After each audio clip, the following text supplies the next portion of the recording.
What up, everybody? It's your boy, the Infinite Dragon here, and today we're going to be reacting to Tech N9ne before they were famous. Y'all already know I'm real big fan of Tech N9ne stuff, and so it'd be really cool to know about about his past stuff. He talks about his past and his rap music a lot, but it'd be nice to get a definitive actual story of it. So without further ado, let's just get into this.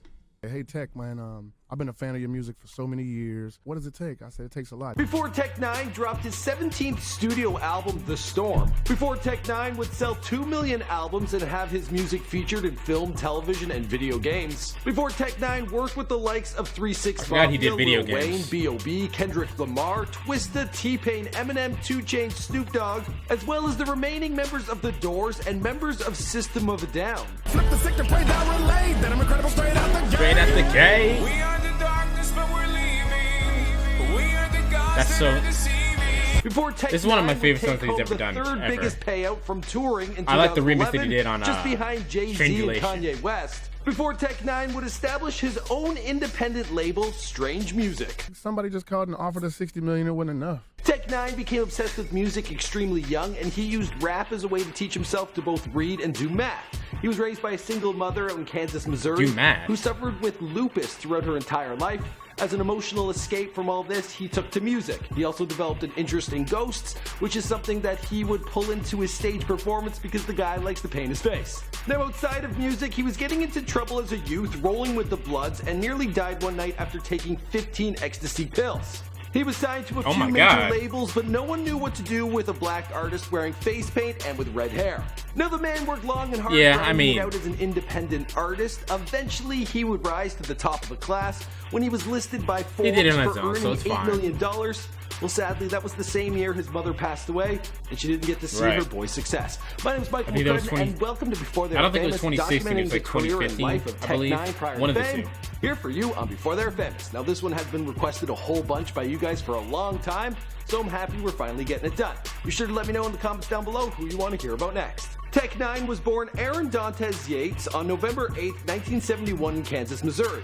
He began Scorpio. rapping at a very One of the main reasons, I'm sorry for pausing it, but one of the main reasons I really like Tech N9ne is because my mom is from Kansas City, and actually, her sister, my aunt, went to high school with Tech N9ne, and they actually know each other, and it's pretty cool. I haven't met him yet, and I'm still waiting for that to happen, but early it'll happen one and day. would rap the letters of his name in order to remember how to spell it. Obsessed with lyricism, he would also come up with his own educational raps, and that allowed him to learn how to read and do math. Now, he never met his father, and his mother, she suffered from epilepsy and lupus. When he was a child, this deeply affected him on an emotional level. He attended Southwest High School out in course he did. Kansas, and when he wasn't working on his rapping, well, he would explore abandoned buildings, hoping to catch a ghost on camera. Now, he knew early on in his life that he was a little bit different. He called himself strange, but he didn't try and be like everyone else. Instead, he embraced his differences. And he wasn't like a loner who didn't have any friends. The guy was actually pretty popular. He was even hanging out with the Bloods. Yeah, I think it's got to be kind of tough to get into that crew. When he wasn't getting into trouble, he would pass the time studying old school hip hop. His favorites being Slick Rick, NWA, Public Rick. Enemy, Bone Thugs and Harmony, Biggie Smalls, and Just Ice. He also has a diverse taste in music. I don't know citing Just the Ice. Out of everyone he just said, I don't know Just Ice.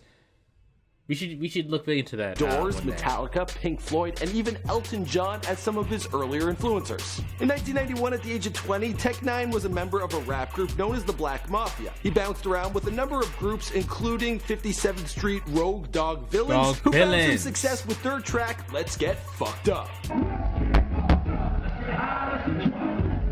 Was this the only footage you could find? He got his stage name Tech N9ne after a Tech-9 semi-automatic handgun. Also because his rap style, it was so fast, it was like a chopper. It's like a gun. Yeah, that's what Black Walt had to say. You should call yourself Tech-9.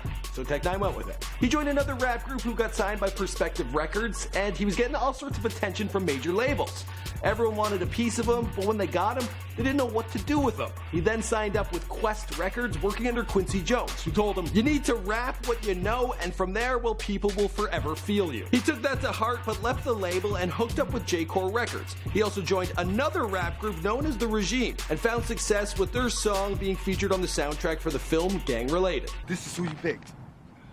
This is who you fucking picked. You picked a surgeon who performs transplants on the poor in Africa. He was living on the fucking streets. He then got on a track, The Anthem with Sway and King Tech in 1999, which also featured artists RZA, Eminem, Exhibit, KRS-One, amongst others. Around this time, he met up with a 19-year-old self-made millionaire by the name of Travis O'Gwin, who wanted to work with Tech9. It's then they decided to start up their own sub-label known as Strange Music. This was under J. Core. He said, what do you think about doing a 50-50 partnership? You know what I'm saying? I'm like, yes, I want to call it Strange Music because I'm a Doors fan. People are strange, strange days. Let's go, you know, snake in the back. He released his debut album, The Calm Before the Storm, in 1999, and the following year he dropped The Worst. In 2001, he dropped Angelic, followed by Absolute Power in 2002. Now, to keep money coming in, the guy would tour relentlessly, and he would put on quite a stage show.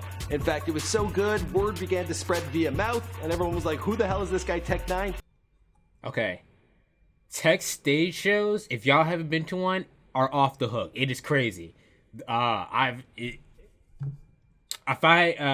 if I like actually say what I'm gonna do and actually put my footage from me going to one of his concerts in here, it'll go right here.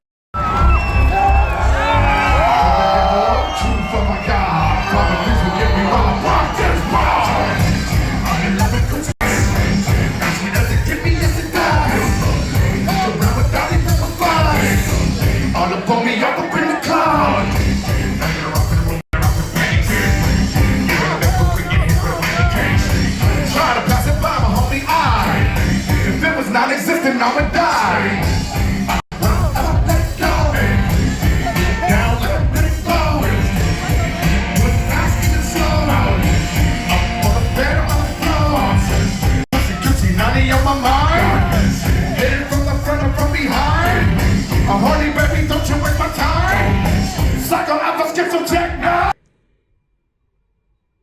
If not, there was a cute picture of a cat or something. He is crazy, but also really talented. No matter how weird the face paint is, no matter how weird the scrub top and pants are, whatever it is, I'm just gonna be me, and it's working. He then got into a dispute with label J. Core because, well, he was like, where the hell is some of my money?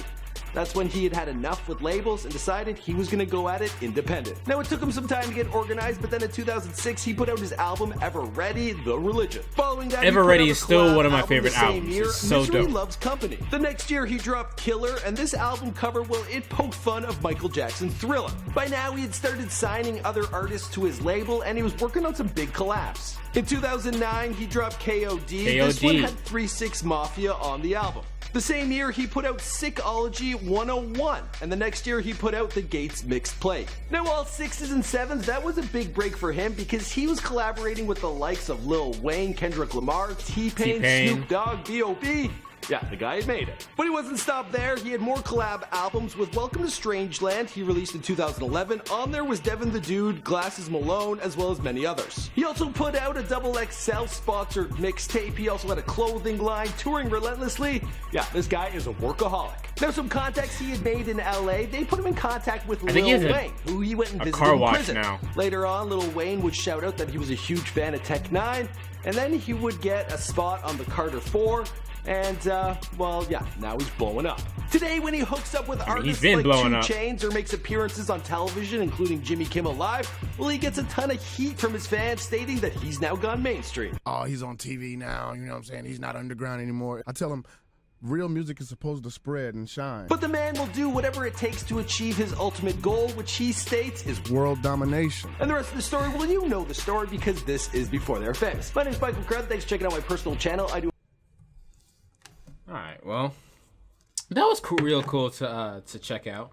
But yeah, Tech9, he's been doing for a long time. I think he said he started writing when he was like 19, maybe even like he's been writing it for before then. But like he actually started like doing music like around like 19, I believe. In one of his songs, I believe he said that.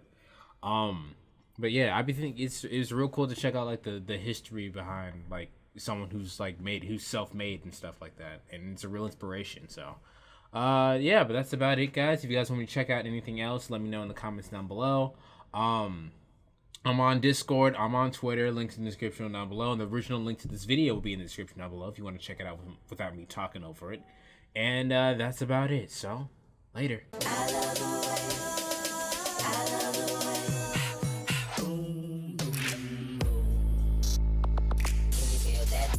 BASS.